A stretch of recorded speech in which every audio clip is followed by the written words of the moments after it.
Durante mi tiempo en la universidad, tenía un amigo cuyo padre poseía una propiedad de 800 acres en el este de Texas. En el pasado la había arrendado a cazadores y empresas de papel, pero ya no lo hacía. Había construido una cabaña en la tierra unos años antes y nos permitía ir allí de vez en cuando para divertirnos. Servía como una excelente manera de relajarse de las presiones de la escuela y acercarse a la naturaleza. En las vacaciones de primavera de 1997, cargamos nuestras camionetas y nos dirigimos a la cabaña. Nuestros planes incluían disparar armas, beber cerveza y otras cosas que los rednecks como nosotros hacemos en el bosque. La primera mañana nos mantuvimos bastante ocupados limpiando la cabaña y moviendo todas nuestras cosas adentro. Alrededor de la hora de la cena, hicimos una gran fogata afuera y cocinamos un montón de filetes y papas fritas. Nos saltamos el postre y abrimos unas cervezas. El sol se puso no mucho después y el resto de la noche nos emborrachamos y pasamos 1 o 2 porros. En algún momento de la noche, escuché un ruido de pasos afuera y salí a revisar. El fuego apenas ardía en ese momento y justo fuera de su luz, juraría que podía ver la figura de un hombre parado completamente quieto. Por lo que pude distinguir, estaba mirándome, tal vez esperando a ver qué haría. Parpadeé fuerte para ver más claramente, pero mi posición y la falta de luz dificultaban ver con claridad. La figura seguía inmóvil, así que decidí acercarme un poco más con la esperanza de obtener una mejor imagen. La idea me aterrorizaba, pero estaba hipnotizado por el ser o tal vez todavía estaba demasiado intoxicado para tomar decisiones sabias. Di 2 pasos hacia adelante, pero me distrajo una voz detrás de mí. Mi amigo se había despertado y notó que la puerta estaba abierta, así que se levantó de la cama y me vio caminando alrededor del fuego. Su voz me hizo saltar un poco, pero pronto me di cuenta de quién estaba hablando. Le pregunté si veía la figura al otro lado de la fogata. Solo se rió de mí y dijo que debía estar tan drogado que estaba viendo cosas. Nos reímos y volvimos a la cama. De camino volví a mirar una vez más, pero la figura ya no estaba allí. Me reí para mis adentros y volví a dormir. A la mañana siguiente descarté toda la experiencia como el resultado de demasiada diversión y seguí con mi día. Pasamos la primera mitad pescando en el gran estanque. Después del almuerzo, disparando armas y el arco compuesto que uno de los chicos acababa de comprar. Las cervezas y el humo se sacaron después de la cena. Se intentó un juego de póker, pero pronto se canceló en favor de otra noche contando mentiras alrededor del fuego. En uno de mis muchos viajes para aliviarme esa noche, me asustó el sonido de una rama rompiéndose cerca y volví corriendo al fuego. La expresión de miedo en mi cara hizo que los otros chicos se rieran a carcajadas. Traté de explicar lo que había sucedido, pero rápidamente me recordaron que no éramos las únicas criaturas en el bosque. La razón parecía lógica, así que la acepté. No mucho después, estábamos parados, involucrados en una profunda discusión, y me volví para hablar con el chico a mi izquierda. Lo que vi hizo que me tensara tanto que podría haber roto una varilla de acero con mi esfínter. Parado a unos pasos detrás de mi amigo, estaba otro hombre que no reconocí. Era como si hubiera aparecido de la nada. Lo que lo hacía aún más inquietante era que estaba mirando fijamente la parte trasera de la cabeza de mi amigo, casi como si tratara de perforarla con la mirada. Permanecí congelado. Cuanto más lo miraba, me daba cuenta de que era el mismo ser que había visto merodeando fuera de la luz del fuego la noche anterior. Era de estatura promedio, con una barba larga y descuidada. Mi amigo seguía divagando sobre cualquier cosa, ajeno a la sombra detrás de él. Después de varios largos segundos, el extraño se volvió hacia mí con una expresión en blanco y se alejó. Fue entonces cuando mi amigo finalmente notó mi expresión horrorizada. Cuando habló, el pavor se liberó de mí y comencé a señalar y balbucear sobre lo que acababa de presenciar. Él y mi otro amigo se rieron de nuevo. Esta vez no había forma de que estuviera viendo cosas. Describí al hombre y uno de ellos sugirió que era un Bigfoot. A pesar de mis protestas, nadie lo compraba y finalmente acepté mi derrota y me callé. Sin embargo, no me di por vencido. Su burla me hizo estar aún más decidido a probar la existencia del extraño. Los siguientes 2 días fueron tranquilos, sin extraños en otras palabras, pero mantuve los ojos bien abiertos en busca de algo fuera de lo común. Para la 5ª mañana, comenzaba a cuestionar mi cordura. Había visto a este ser misterioso acechando a nuestro alrededor 2 veces, y ahora de repente había desaparecido. Resolví poner mi búsqueda en segundo plano hasta que surgiera nueva evidencia. El padre de mi amigo mencionó que un propietario de una de las propiedades circundantes había visto un pequeño grupo de cerdos salvajes corriendo por su tierra, así que agarramos nuestros rifles y salimos a buscarlos. A 1,5 kilómetros o por ahí por uno de los muchos caminos de la propiedad, encontramos algunos barrizales de cerdos y supimos que estábamos en la pista. Fuimos por el camino a pie rastreándolos. Otro 1,5 kilómetros más adelante, tropezamos con 3 grandes cerdos osando en el suelo y nos preparamos para hacer tocino. 2 de nosotros cargamos una bala en nuestros rifles tan silenciosamente como pudimos, y apuntamos. Estaba a menos de 1 segundo de decir 3 y apretar el gatillo cuando un fuerte estallido de otro rifle llenó el aire, seguido de cerca por una ráfaga de madera y corteza sobre la cabeza de mi amigo. Me tomó un momento registrar que nos estaban disparando. Unos segundos después, otro disparo y un impacto, esta vez aún más cerca de mi amigo. No íbamos a esperar un tercero. El amigo que parecía ser el objetivo nos condujo por un sendero lateral que llevaba de regreso a la cabaña. No siguieron más disparos mientras huíamos. Sin embargo, en lugar de encontrar seguridad en el campamento, los disparos comenzaron de nuevo. Sin otra opción, saltamos en mi camioneta y nos fuimos de allí. Esto fue en un momento antes de que los teléfonos celulares fueran comunes, así que tuvimos que conducir los 32 kilómetros hasta la ciudad para obtener ayuda. Después de explicar la situación, regresamos a la propiedad unas horas más tarde con algunos agentes. Nos acercamos lentamente y permanecimos en los autos cuando estacionamos. Esperamos a ver si los disparos comenzarían de nuevo, pero no pasó nada. Una inspección superficial contó 3 agujeros en la cabaña y otros 2 en el parabrisas de mi amigo. Quizás lo peor fue que todas nuestras cosas de campamento, sacos de dormir y demás, estaban esparcidas por el suelo. Afortunadamente habíamos fumado toda la noche anterior, así que la policía no se enteró. No faltaba nada excepto una caja de municiones calibre 30-30 y, extrañamente, mi saco de dormir y manta de lana. Una teoría comenzó a formarse en la mente de la gente de que habíamos tropezado con un intruso o cazador furtivo acampando en la propiedad. Por alguna razón, actuaron como si fueran a dejarlo pasar, pero una vez que el padre de mi amigo, dueño de la tierra, se enteró, presionó para que iniciaran una búsqueda. Fue en ese momento que repetí mi historia de ver a alguien merodeando alrededor de la cabaña. Nadie se reía ahora y mi historia finalmente estaba siendo tomada en serio por alguien. La búsqueda fue dirigida alrededor de la propiedad por el padre de mi amigo.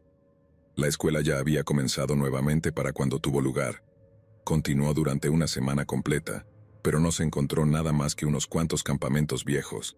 Se supuso que sabía que la vigilancia estaría sobre él después del incidente de los disparos y se había ido. Durante el curso de la investigación, se siguieron varias pistas para identificar al extraño, como convictos fugados, pero sigue sin identificarse hasta el día de hoy. Debido a la posibilidad de otro ataque, nuestras excursiones a la propiedad terminaron. Al año siguiente intentamos acampar en otro lugar, pero no fue lo mismo, y nuestras escapadas a la naturaleza murieron en 5 años.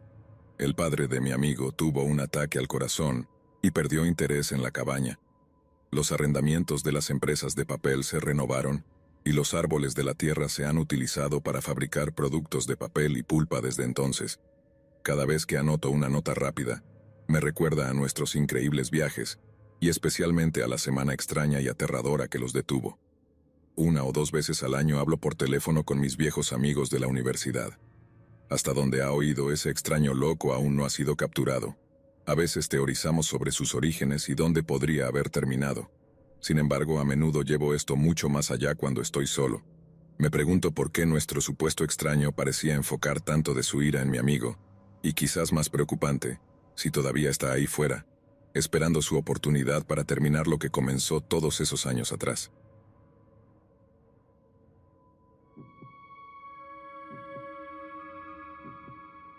Este es un relato de un incidente aterrador que experimentaron 3 de mis amigos durante el verano después de su penúltimo año en la escuela secundaria. Yo casi me convierto en parte de esta historia, pero un turno programado en el cine me salvó.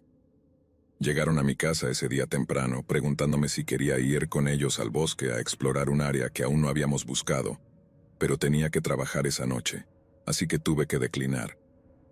Han pasado más de 25 años desde que ocurrió esto, por lo tanto no se puede recordar todo lo que pasó, pero haré mi mejor esfuerzo. Mirando hacia atrás ahora, al modo en que era la vida entonces, puedo decir posiblemente que las cosas han cambiado mucho para los niños. Mi vecindario era una ciudad autónoma en el borde de los límites de la ciudad.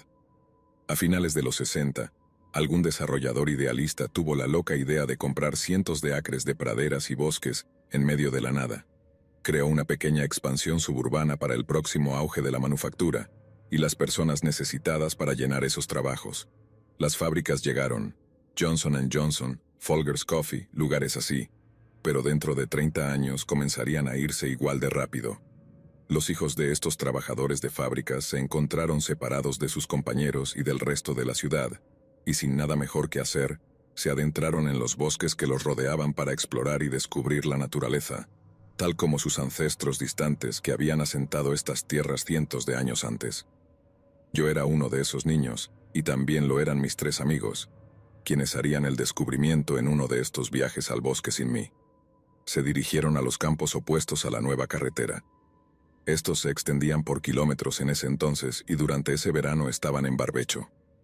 Nuestra parte de Texas se encuentra en la línea entre las tierras de pradera y los bosques ribereños. Podrías encontrarte caminando por kilómetros en tierras abiertas, solo para descubrir acres y acres de bosques entre el siguiente campo. Después de caminar por kilómetros a través de la nada, llegaron a un área boscosa que la mayoría de nosotros aún no habíamos explorado. Un camino conducía a un granero abandonado. Al girar la esquina para mirar adentro, se encontraron cara a cara con el cadáver de un hombre ahorcado. Por lo que me dijeron más tarde, ninguno de ellos creyó que fuera real. Sin embargo, a medida que se acercaron, ya no había duda. El cuerpo era real. El cuerpo era el de un camionero que había estacionado su camión en la parada de camiones cercana alrededor de Navidad. Caminó los casi 5 kilómetros o por ahí hacia el bosque y terminó con su vida. Hasta el día de hoy, nadie sabe si sabía que el granero estaba allí, o si simplemente lo encontró por casualidad. Pero lo que sí sabemos es que en ese día caluroso y húmedo de verano, su cuerpo hinchado fue una visión horrífica para ellos. Al darse cuenta de que alguien probablemente lo estaba buscando, mis amigos regresaron a la misma parada de camiones de la que había salido el año anterior y llamaron a la policía. Por supuesto, no escuché todo esto hasta el día siguiente. Aunque sonaba como una aventura increíble, estoy agradecido de haber tenido que ausentarme. Los 3 amigos siguieron caminos diferentes de problemas legales y emocionales, incluidas batallas con la adicción. El único que aún vive, Stephen, ha pasado varias temporadas entrando y saliendo de instituciones, y la última vez que hablamos, quedaba poco de mi amigo de la infancia. No puedo afirmar que el descubrimiento del cuerpo del camionero fue la única razón de su eventual declive, pero ciertamente contribuyó a ello.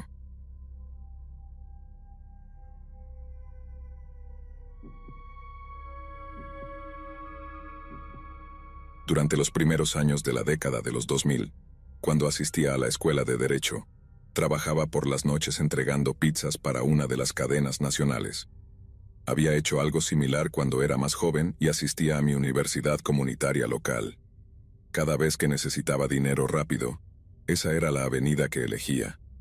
A pesar de las muchas historias que he escuchado cuestionando la seguridad del trabajo, nunca tuve un solo encuentro con un ladrón. Estoy seguro de que en los primeros días podía ser un poco peligroso, pero para cuando me uní al juego, las compañías habían aprendido que implementar prácticas como limitar al conductor a $20 reducía drásticamente la posibilidad de robos.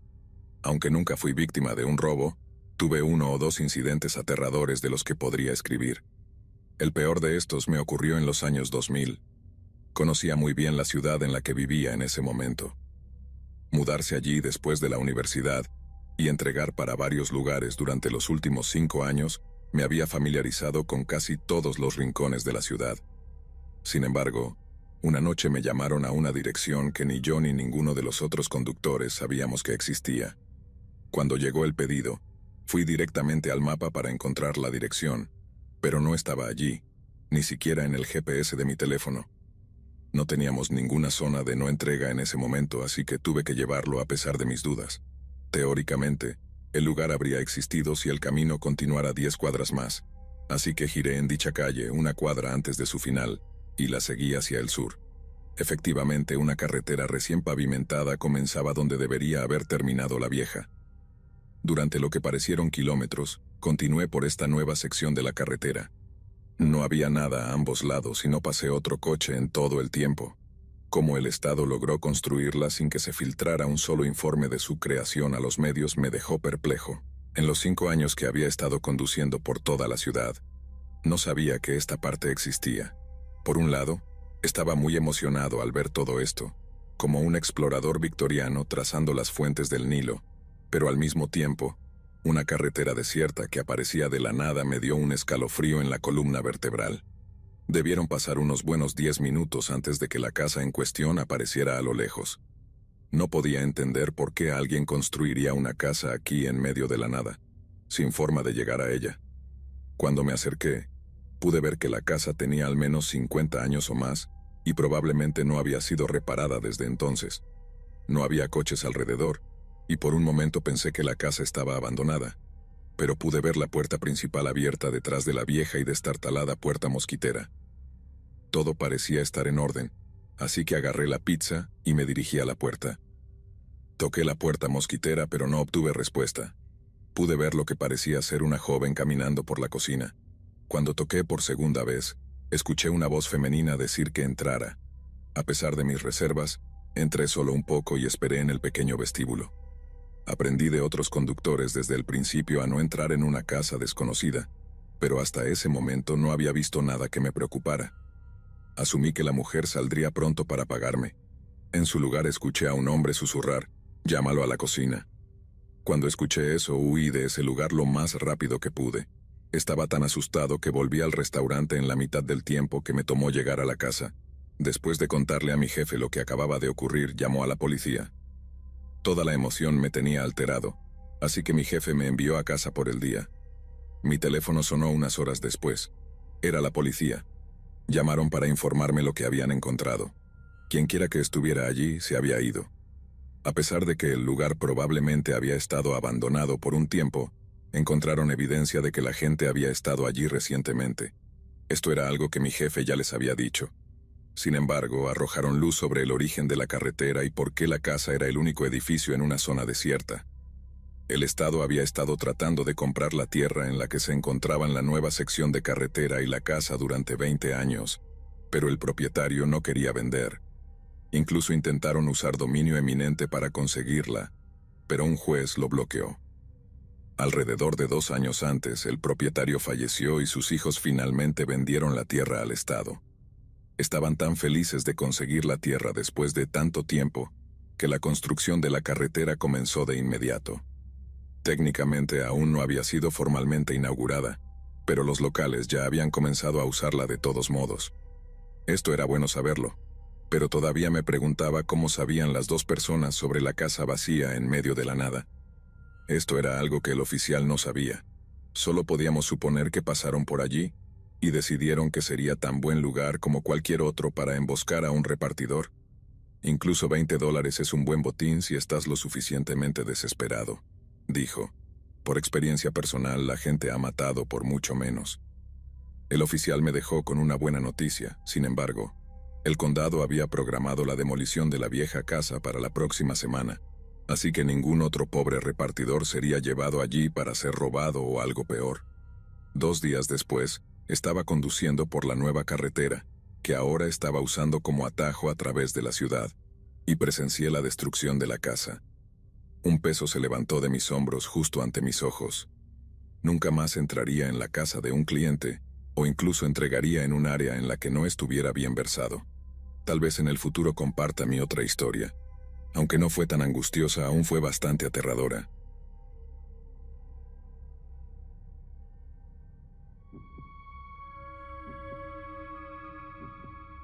Debido a que mis padres se separaron antes de que yo naciera, pasé mi infancia entre las casas de ambos cada verano hasta que cumplí 19 años. Me quedaba con mi padre en la zona rural de Missouri. Él había crecido en la zona, y la mayor parte de su familia todavía vivía allí. Sin mucho que hacer, como ir al cine y cosas así, pasaba mis días con mi primo mayor, metiéndonos en líos. Muchos de nuestros largos días de verano los pasábamos vagando por los bosques circundantes. En una de estas excursiones encontramos un gran lago tranquilo y solitario en medio de la nada. El agua era cristalina y estaba llena de enormes peces. Preguntamos a los adultos si sabían de su existencia, pero ninguno había oído hablar de él.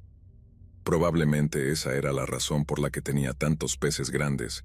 Nadie en la zona había pescado allí, y los que lo habían hecho en el pasado permitieron que su ubicación se perdiera. Pescamos en el estanque 3 o 4 veces, regresando cada vez con una cuerda llena de grandes peces. En la quinta ocasión, esperábamos acumular suficiente pescado para una gran fritura familiar. El verano estaba llegando a su fin y pensamos que una fritura de pescado sería una gran manera de cerrarlo. Era un cálido sábado por la mañana cuando nos dirigimos al lago. Comenzamos alrededor de 1 hora antes del amanecer porque la caminata tomaba más de 1 hora. Además, los peces dejaban de morder en la parte más calurosa del día, y esperábamos regresar a la casa de mi papá a primera hora de la tarde. La hermosa vista del estanque apareció al amanecer. No nos llevó mucho tiempo obtener nuestras primeras picadas y, durante las siguientes 3 horas, los peces llegaron rápidamente, uno tras otro. Alcanzamos nuestro límite a las 10:45 y estaba ansioso por irme. Teníamos una caminata de 90 minutos de regreso con 2 cubos de 5 galones llenos hasta el tope con pescado, así que imaginé que se podrían añadir otros 30 minutos a eso. Para mi disgusto, mi primo pensó que sería refrescante darse un chapuzón en el lago antes de irnos. Intentó presionarme para que me uniera a él, pero en ese momento no sabía nadar. Solo quería regresar, pero él era mayor que yo, así que estaba a cargo. Me senté en una roca y esperé mientras él hacía lo suyo. Había una cuerda vieja atada a un árbol, probablemente desde hacía 100 años, y quería balancearse con ella. Me parecía insegura, pero mis preocupaciones fueron ridiculizadas y se desnudó hasta quedar en calzoncillos, dejando su ropa en el suelo junto a mí. Trepó un poco al árbol y agarró la cuerda, empujándose hacia afuera. Se balanceó solo una corta distancia antes de que la cuerda se rompiera justo encima de él. Había llegado lo suficientemente lejos como para golpear el agua profunda, pero probablemente no tan lejos como pretendía. Cuando golpeó el agua, su cuerpo hizo un sonido sordo. Ciertamente no sonó normal y probablemente dolió. Planeaba reírme de él y decirle, «Te lo dije», pero a medida que pasaban los segundos, nunca resurgió. La situación rápidamente se volvió aterradora. Miré a mi alrededor para ver si había salido a la superficie en algún lugar más lejos, quizás flotando inconsciente debido al fuerte impacto con el agua. Pero no vi nada. Empecé a entrar en pánico y me metí al agua tanto como me atreví, buscando en el agua por él. Desafortunadamente, el agua se volvía turbia con cada paso que daba y hacía imposible ver. Pronto me quedó claro que se había ahogado. ¿Cómo? No tenía idea. Tal vez si hubiera sabido nadar en ese momento, podría haberlo ayudado, pero ya era demasiado tarde. No podía hacer nada más que empacar y regresar a casa. Durante toda la caminata de regreso, una pequeña chispa de esperanza persistía en el fondo de mi mente, pensando que me había engañado y aparecería en algún momento. Sin embargo, esto no sucedió, y el temor de contarle a mi familia creció con cada paso. Intenté varias veces encontrar las palabras, pero con cada intento me quebraba y me atragantaba con mis lágrimas. Finalmente, solo pude decir, «Marcelo se ahogó». Entendieron el punto después de eso y una vez que pude recomponerme, llevé a mi papá y a mi tío de regreso al estanque. El cuerpo de Marcelo seguía sin aparecer. Sin más opciones, fuimos a la oficina del sheriff para reportar el ahogamiento. Cuando me di cuenta de a dónde íbamos, comencé a asustarme. En mi joven mente pensé que me metería en problemas o me culparían por la muerte de mi primo. Tomó unos minutos, pero lograron convencerme de que no estaba en problemas. Incluso después de que lo hicieran, no pude evitar sentirme culpable cada vez que miraba a mi tío. Independientemente de lo que dijera, no podía creer que no me culpaba, aunque fuera solo un poco. Expliqué lo que había pasado al sheriff y la búsqueda comenzó a la mañana siguiente. Justo por casualidad, ese era el día en que regresaría con mi mamá. Esa noche de lunes mi mamá me sentó para decirme que un equipo de buzos había encontrado el cuerpo de Marcelo ese mismo día. Cuando lo descubrieron, uno de sus pies estaba atrapado en un tronco hundido, por lo que asumieron que esa fue la razón por la que nunca resurgió. Desearía poder decir que esto me hizo sentir mejor, pero no fue así. Sin embargo, sirvió como un catalizador para aprender a nadar. La culpa de no poder ayudar a mi primo me acompañó durante la mayor parte de mi vida, y nunca quise estar en la posición de no poder ayudar a otra persona nunca más. Así que, de una manera retorcida, su muerte tuvo un impacto positivo en mi vida. Sin embargo, si tuviera la elección, todavía preferiría que él estuviera con nosotros.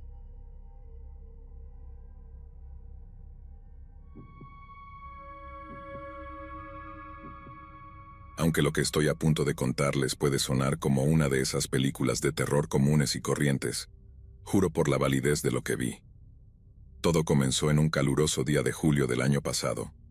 Mi coche tiene casi 20 años, y a veces se sobrecalienta en días calurosos como este. Sin embargo, hasta que consiga un trabajo mejor remunerado, es el coche con el que estoy atrapado.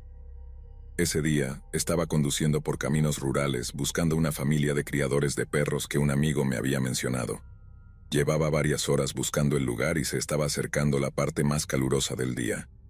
Como de costumbre, mi coche comenzó a sobrecalentarse y me vi obligado a detenerme. Tomé mi teléfono para llamar a mi novia solo para ver que la batería estaba muerta. Después de pasar un par de minutos maldiciendo mi suerte, me di cuenta de que iba a tener que encontrar a alguien con un teléfono que funcionara. Eso no iba a suceder a menos que comenzara a caminar pronto. Avisté una vieja granja a lo lejos y me dirigí hacia ella. Un viaje que habría tomado media hora en un día normal, me llevó casi una hora debido al calor opresivo. Tuve que tomar varios descansos durante el transcurso del viaje, pero finalmente llegué. El área alrededor de la casa parecía más un desguace de coches, con partes de autos viejos esparcidas por todos lados. Tuve que atravesar un laberinto de ellos para llegar a la puerta principal. Toqué la puerta durante varios minutos, pero no obtuve respuesta.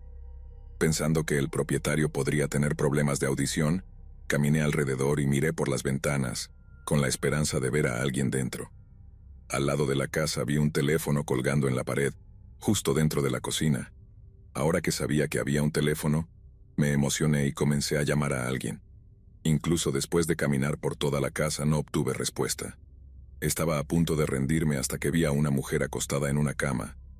Estuve a punto de golpear la ventana para tratar de llamar su atención, pero pensé que podría asustarla, así que fui a la puerta principal y me dejé entrar.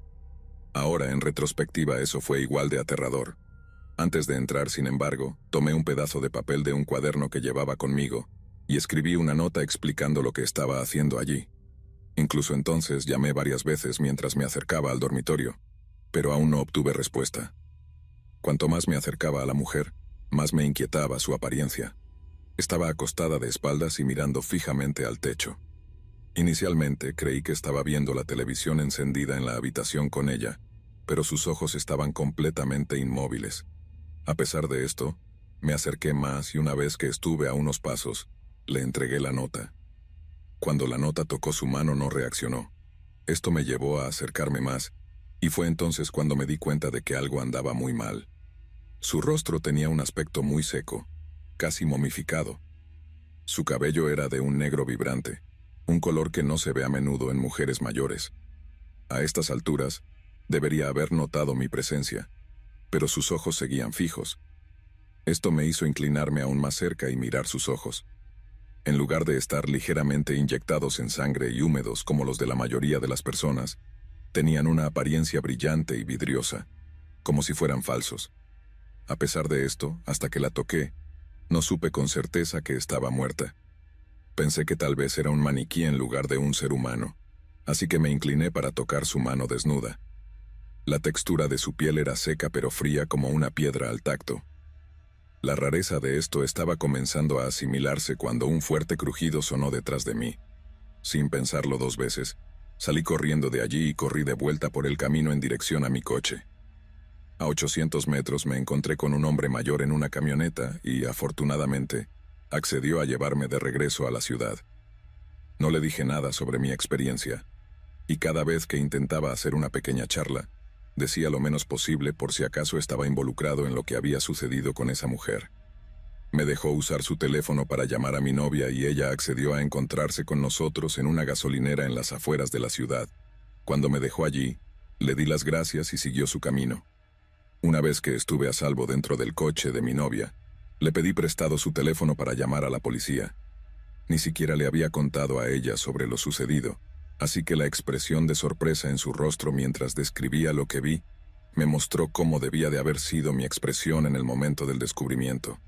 Los policías dijeron que enviarían un coche a la casa para verificar mis afirmaciones.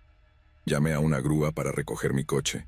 La policía nunca me devolvió la llamada, así que después de esperar 3 días llamé para preguntar qué habían encontrado. Les tomó unos minutos encontrar a alguien al tanto de mi llamada, pero una vez que lo hicieron, el oficial dijo que él y su compañero habían registrado toda la propiedad y no encontraron nada fuera de lo común, especialmente no una mujer momificada. Les di las gracias y colgué. Lo que sucedió después de que huí solo puedo adivinar. Probablemente el ruido detrás de mí era el dueño de la casa y escondió el cuerpo de la mujer, sabiendo que probablemente llamarían a la policía. Para decirles la verdad, no estoy seguro de qué vi en esa casa, en esa cama. Estoy seguro de que vi a un ser humano acostado en esa cama, pero eso es todo. Más de una vez me he sentido tentado de tomar una cámara y regresar a la casa para obtener pruebas de mis afirmaciones, pero el miedo a lo desconocido y a lo que más podría estar esperando por mí, si lo hago, me ha detenido. Sin embargo, si las pesadillas de sus ojos sin alma continúan, puede que no me quede otra opción.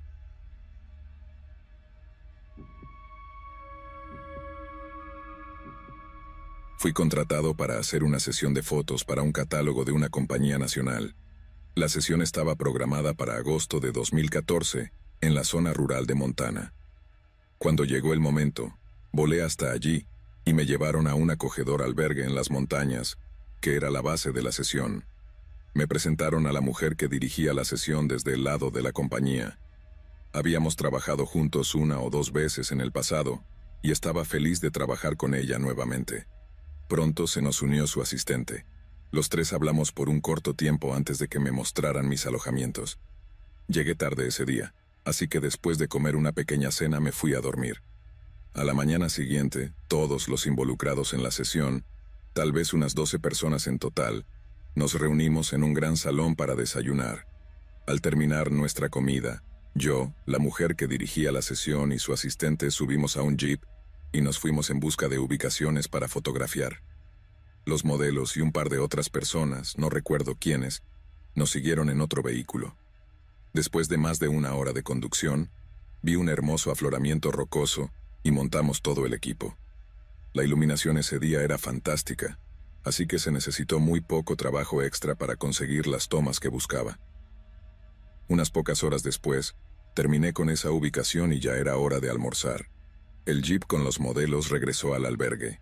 Sin embargo, mi contraparte me convenció de que revisáramos un área impresionante que había visto en una caminata el día anterior.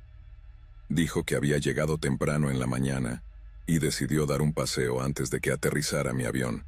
Me pareció bien y ella insistió en que no estaba tan lejos, que volveríamos para el almuerzo poco después que los demás, sin problema. Después de un viaje de 5 minutos, llegamos a la ubicación. Nos llevó unos 100 metros por un sendero que terminaba en un acantilado escarpado.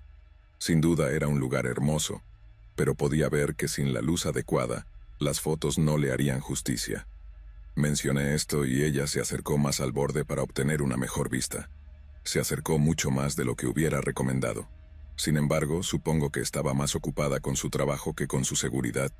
Después de dar un paso de más, la roca suelta del acantilado se desprendió y ella cayó por el precipicio. Su asistente, una niña linda y amable, se apresuró hacia adelante y si no la hubiera detenido, posiblemente habría seguido a su empleadora colina abajo. En cambio, le pedí que se sujetara fuertemente a mí y me acerqué lenta y cuidadosamente hacia el borde restante. Tomé una gran bocanada de aire y lo solté. Luego miré para ver a la pobre mujer acurrucada a unos 23 metros de nosotros. Al principio no se movía y temí lo peor. Sin embargo, cuanto más la miraba, comencé a ver que su cuerpo hacía pequeños movimientos casi indistinguibles. Le hice saber esto a su asistente y le pregunté si sabía conducir. Dijo que sí, así que le dije que corriera de vuelta al jeep y pidiera ayuda. Más rápido que un rayo corrió por el sendero y, un momento después, vi el jeep volando por el camino en dirección al albergue. Incluso si ella no podía responder, quería que supiera que la ayuda estaba en camino. Grité hacia ella y solo podía esperar que pudiera escuchar lo que estaba diciendo. Los minutos parecían eternos, pero en menos de media hora, llegó un equipo de rescate para ayudar. 2 hombres fueron bajados con una camilla especial y la sujetaron a ella. Cuando la subieron de nuevo a la cima, estaba claro que estaba gravemente herida, pero aún viva. Una ambulancia la llevó y todo lo que quedaba era esperar. La sesión obviamente quedó en suspenso hasta que se tomara una decisión sobre cómo proceder. Finalmente se decidió cancelar al menos por el futuro previsible, y ese fue el fin de mi participación en este terrible lío. No recibí noticias durante unos meses, pero luego recibí una llamada de ella. Las últimas 9 semanas habían sido una pesadilla para ella y su familia. La hinchazón inicial en su cerebro fue tan grave que la pusieron en coma. Esto eventualmente pasó, pero las largas horas de estar atrapada en la cama casi la volvieron loca. La lista de huesos rotos en su cuerpo superaba ampliamente las 2 cifras, e incluso en el momento en que estábamos hablando, todavía usaba muletas. En los años transcurridos desde el accidente, ella y yo hemos mantenido el contacto. Al momento de escribir esto, ha tenido 5 cirugías en varios huesos y partes de su cuerpo, y sin duda tendrá varias más antes de morir. A pesar de la terrible violencia de la caída y la larga y agonizante convalecencia por la que ha pasado, no ha perdido su sentido del humor. En nuestra última llamada, hace solo una semana, dijo que si pudiera hacerlo todo de nuevo, quizás elegiría una distancia más corta desde la cual caer. Una verdadera heroína si alguna vez he visto una.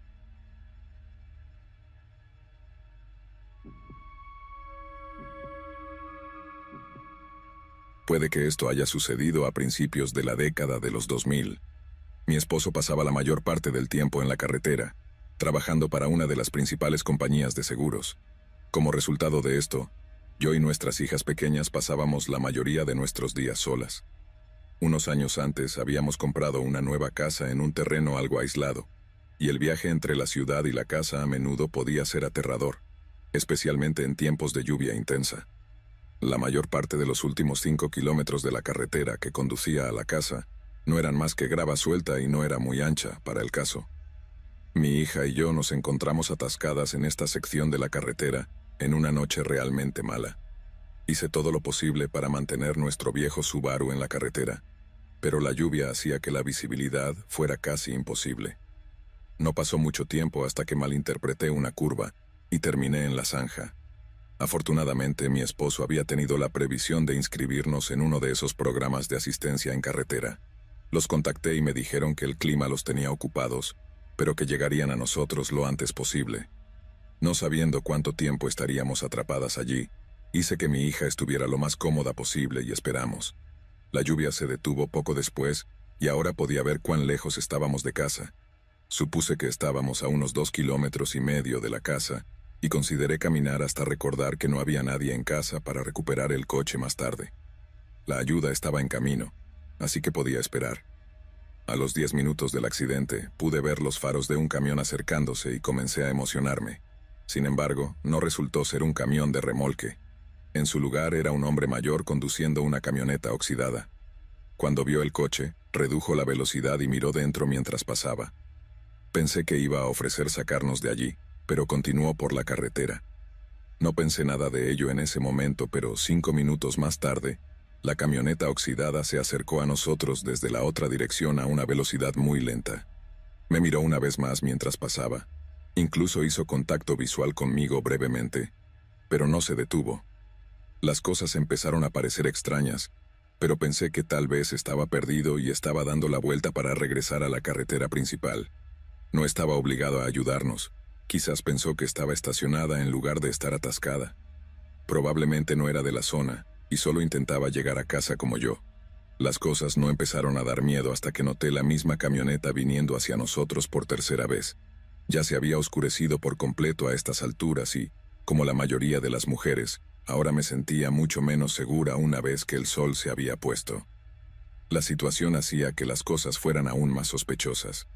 Hizo su habitual paseo lento, pero esta vez se detuvo después de pasar y realizó un rápido giro en 3 puntos en la carretera. Ahora estaba frente a nosotros de nuevo, detenido a unos 10 metros de distancia. En lugar de salir y ofrecer ayuda, se sentó en la cabina y observó durante unos minutos. Solo entonces abrió la puerta y comenzó a salir del camión. Casi tan pronto como su pie tocó el pavimento, aparecieron un par de faros desde la otra dirección. El hombre se quedó donde estaba, solo observando y esperando. Un minuto después, cuando estaba lo suficientemente cerca como para ver que era un camión de remolque, volvió a subirse a su cabina, hizo un rápido giro y se alejó rápidamente de nosotros. Mi corazón estaba en mi garganta mientras veía esto, y no fue hasta que pude leer el nombre de la compañía en el costado del camión de remolque que comencé a relajarme. El conductor del camión de remolque no dudó en estacionar su camión frente a nosotros y enganchar nuestro coche. Finalmente, estaba segura de que estaba allí para ayudar y salí para agradecerle. Nos sacó de la zanja en unos minutos y estábamos en camino. Durante el resto del viaje, mantuve los ojos abiertos buscando la camioneta oxidada, e incluso mientras subía por nuestro camino temía verlo esperando por mí. Afortunadamente no estaba allí, y llevé a mi hija a la casa para pasar la noche. Cuando mi esposo regresó de su último viaje, le conté lo que había pasado durante la última tormenta, pero omití la parte del extraño en la camioneta oxidada. Sabía que solo lo estresaría más cuando estuviera fuera, y en ese momento no tenía otra opción más que continuar sus viajes. Debido a este último problema, salió y compró un Jeep casi nuevo con transmisión 4x4 para mí. Estaba encantada de tenerlo, y nunca volví a quedarme atrapada, ni siquiera en las partes fangosas de nuestra propiedad. No pasó mucho tiempo para que el extraño en la camioneta oxidada se desvaneciera de mi mente. Sin embargo, durante las siguientes 2 semanas, me sorprendí buscándolo cada vez que estaba en ese tramo de carretera. Casi había olvidado por completo ese incidente hasta hace poco cuando vi una camioneta similar en la tienda. Por supuesto no era la misma, pero hizo que todo volviera a mi memoria, y me motivó a escribir esto. Afortunadamente, en los años posteriores, el condado ha pavimentado y ampliado las carreteras, y mi maravilloso esposo puede volver a casa con nosotras todas las noches.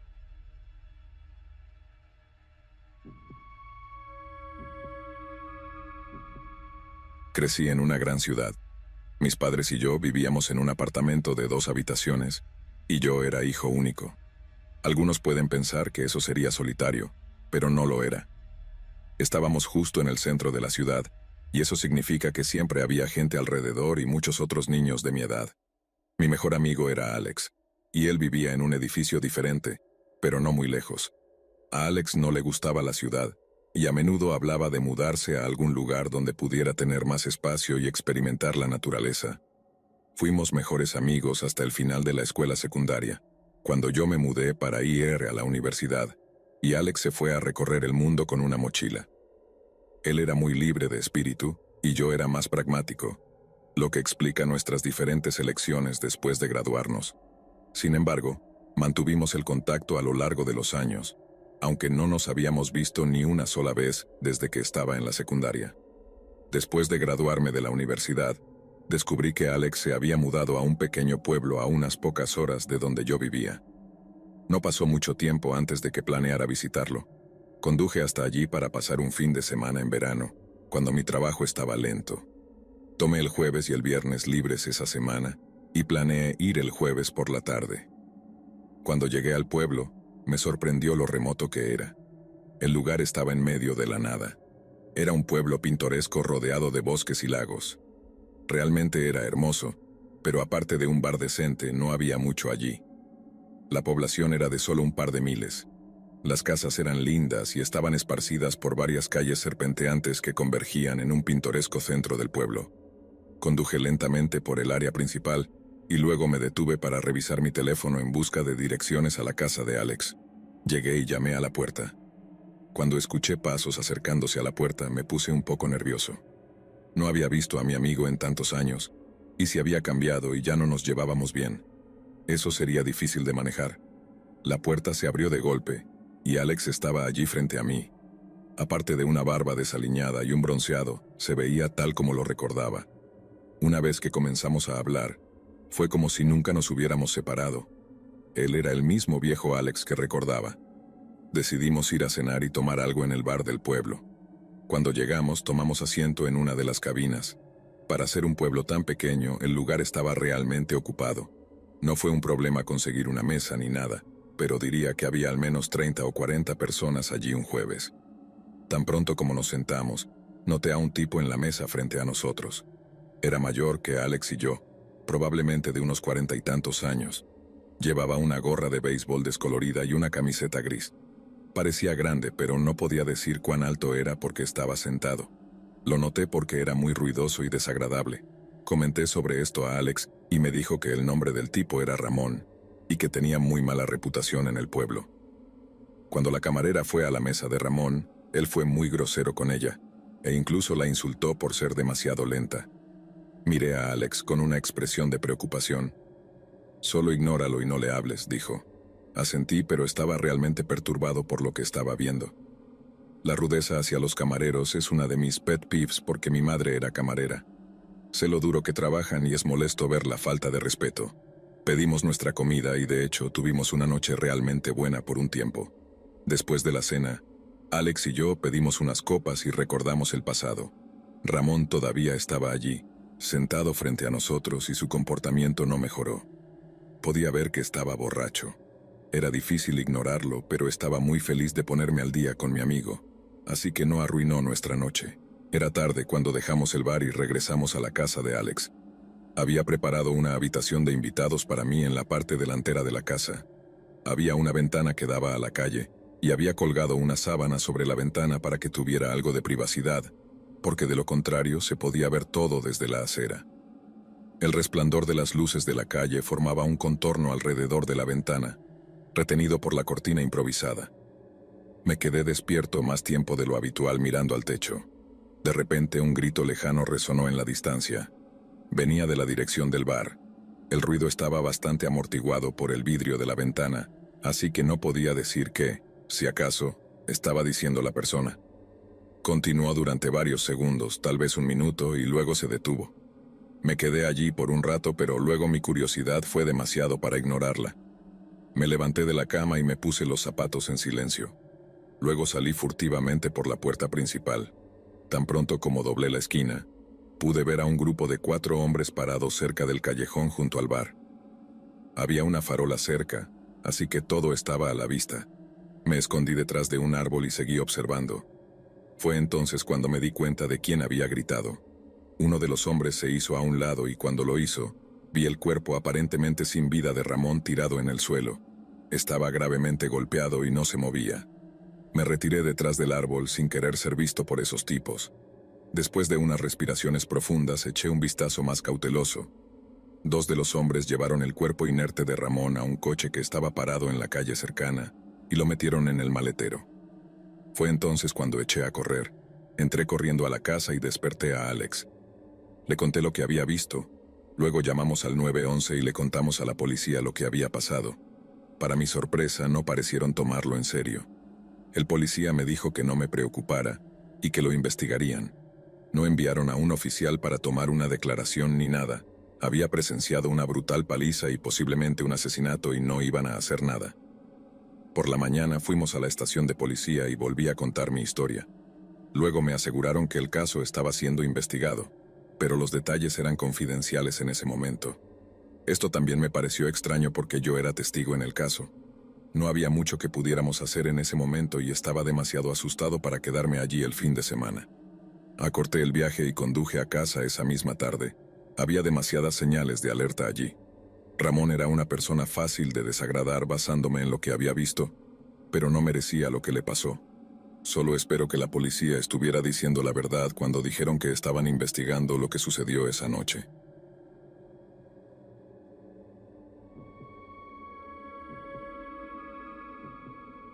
Soy una mujer de 23 años y soy mitad de Cherokee de Georgia, Estados Unidos.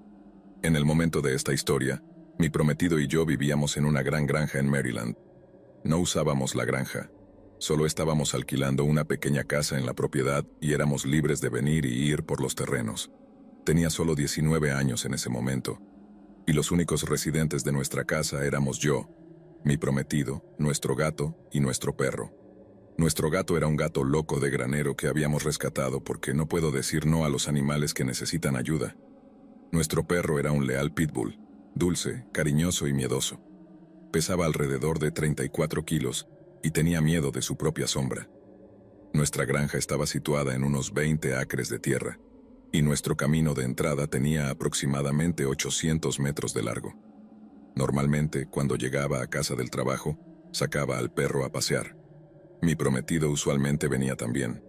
No es que tuviera miedo de salir sola, solo que él pasaba demasiado tiempo jugando videojuegos, así que le venía bien el ejercicio. Después de nuestro camino de entrada, había una carretera de 19 casi 20 kilómetros de largo a través de bosques y granjas, hasta que finalmente se reconectaba con la civilización, así que era seguro decir que estábamos lejos de otras personas, excepto nuestro casero, por supuesto. Los primeros kilómetros eran a través de tierras de cultivo abiertas, seguidas de un breve tramo de bosque. Después de eso, había aproximadamente 800 metros de campos de trigo, y luego un bosque sólido durante 3,5 kilómetros más. Todo comenzó como cualquier otra tarde de un día de semana. Mi prometido y yo llegamos a casa del trabajo a nuestra cabaña feliz y nuestras mascotas felices. Harley, nuestro perro, estaba frenético por salir a caminar. Así que la calmé, me cambié de ropa y luego le pregunté a mi prometido si quería acompañarme. Dijo que no. Había llegado a casa poco después que yo, y me dijo que había visto un coyote cerca del campo junto a nuestra casa. Pero, como sabrás, los coyotes son principalmente carroñeros, especialmente aquí en la costa este, así que no me preocupé, especialmente porque soy capaz de defenderme. Le llamé cobarde y luego le dije a Harley que tendríamos que ir sin él. Salimos de la cabaña y empezamos a caminar hacia el camino de entrada. El sol se estaba poniendo, y el aire de octubre tenía un frío. El viento susurraba a través de los campos de maíz junto a nuestro largo camino de entrada. El maíz tenía aproximadamente 1,80 m, casi 2 metros de altura en este punto del año, y era imposible ver a través de él. Asumí que mi prometido solo estaba tratando de asustarme porque no había forma de que pudiera haber visto un coyote en este campo. Harley estaba disfrutando su tiempo en el campo, entrando y saliendo de los tallos de maíz en nuestro paseo por el camino de entrada. Sabía que, siendo tan cobarde como era, me alertaría de cualquier peligro muy rápidamente corriendo. Para cuando llegamos al final del camino de entrada, el sol se había puesto y la luna, que ya estaba fuera, brillaba alto sobre los campos. No estaba completamente llena, pero proporcionaba suficiente luz para que no necesitara usar mi linterna. Giramos a la izquierda por la carretera y continuamos a través de la primera sección del campo. El primer campo era de soja, y si no lo sabes, son plantas relativamente bajas en las que nada más que un conejo podría esconderse. A lo lejos vi algunos ciervos, pero nada alarmante, así que nos relajamos y disfrutamos de nuestro paseo por el aire nocturno. Lancé un palo y Harley lo trajo de vuelta una y otra vez, cosas típicas de perro y dueño. Llegamos al primer pequeño tramo de árboles. Harley se detuvo y chocó contra mi pierna, haciéndome saber que había algo adelante. No era un coyote ni un ciervo, sino un conejo que había sido atropellado por un coche y todavía estaba luchando. Por mucho que me duela decir esto, no había forma de que sobreviviera y, honestamente, probablemente fue lo que atrajo al coyote. Me arrodillé junto a él y usando mi cuchillo rápidamente lo puse fuera de su miseria como mi familia me había enseñado, y lo dejé pasar a la otra vida.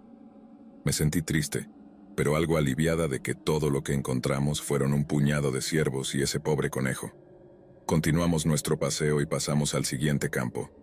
Este era un campo de trigo, y el trigo estaba casi listo para cosechar, así que era bastante alto y difícil de ver a través de él. El campo estaba tranquilo y Harley no hizo nada, así que supuse que los coyotes habían pasado si es que había alguno en primer lugar. Doblamos la esquina del campo y llegamos al siguiente área con trigo a nuestra izquierda y bosque a nuestra derecha. El aire parecía detenerse. Harley se acercó a mí y escuché un susurro en el campo de trigo. Vi 3 colas girando hacia el bosque. Los coyotes del este son pequeños, pero en una manada pueden ser bastante aterradores. Harley levantó el pelaje y grité: «¡Fuera de aquí! ¡Váyanse!», tan fuerte como pude. Los coyotes se asustaron y se dispersaron hacia los árboles. Decidí dar la vuelta y salir de allí antes de que decidieran reagruparse. Soy valiente, pero no voy a caminar en un bosque oscuro con una manada de coyotes y un pitbull cobarde. Nos dimos la vuelta para regresar y nuevamente escuché un susurro en el trigo. ¿Un coyote confundido?, pensé. Debe ser, pero no. Harley estaba parada, inmóvil, mirando el trigo y le silbé para que viniera a mí. Ese silbido agudo y penetrante que se hace con 2 dedos. Eso la sacó de su trance por un segundo y luego mi silbido fue devuelto desde dentro del trigo. De repente todas las leyendas familiares que había escuchado volvieron a mi mente y esperé ver una criatura alta y delgada emerger, pero no salió nada. No olí carne podrida ni sentí una sensación de pavor. En cambio estaba paralizada por el miedo y la curiosidad. Silbé de nuevo. El silbido fue devuelto otra vez, sonando muy humano, pero al mismo tiempo no. Contra mi mejor juicio dije hola. Mi voz respondió hola. Con la mano en mi cuchillo dije muéstrate. Pero lo único que escuché fue silencio. No había insectos ni coyotes, solo mi propia respiración. Lentamente, el susurro comenzó de nuevo y encendí mi linterna. La dirigí hacia el campo de trigo y lo que vi me confunde hasta el día de hoy. Ojos de animal. Esa reflexión de luz verde amarillenta me devolvía la mirada, pero lo que estaba conectado a esos ojos no tenía sentido. Había una chica, no más de 14 o 16 años, agachada en el trigo. Llevaba lo que creo que debía ser algún tipo de piel de ciervo o piel. Era muy delgada y parecía que su piel nunca había visto la luz del sol. Su cabello era largo y estaba enredado con trigo y hojas. En cualquier otra circunstancia habría dicho que era hermosa, pero en ese momento era aterradora. Nos miramos durante lo que debió ser un minuto sólido, pero se sintió mucho más largo. De repente escuché el inconfundible aullido de un coyote desde el bosque. Ambas cabezas se volvieron hacia el sonido y de inmediato la vi correr hacia el trigo en dirección al sonido. En ese mismo momento, Harley salió corriendo hacia nuestra casa y la seguí. No dejamos de correr hasta llegar al camino de entrada, y me detuve porque no quería que mi prometido supiera que estaba huyendo de algo. Aún podía escuchar los aullidos a lo lejos, y comenzamos a caminar a un paso rápido. Llegamos a la cabaña sin más problemas, y nunca le conté a mi prometido sobre esto porque no quería que saliera con la escopeta. La chica no me había hecho daño, así que no pensé que fuera correcto hacer nada. Me despertaron en medio de la noche por el sonido de los coyotes fuera de nuestra cabaña. No era inusual, pero ahora me pregunto si ella estaba con ellos. Cuando volvía a casa del trabajo aproximadamente un mes después, dejé de obsesionarme con esa noche y casi sentí que lo había imaginado. Pero luego tuve que frenar de golpe para evitar chocar con algo en el camino. Estaba oscuro y cuando los faros iluminaron sus ojos, reflejaron un color verde y amarillo. Era como un coyote grande. Simplemente miró mi coche por un momento y luego corrió hacia el bosque. Sé que esto suena loco, pero todavía me pregunto si era ella.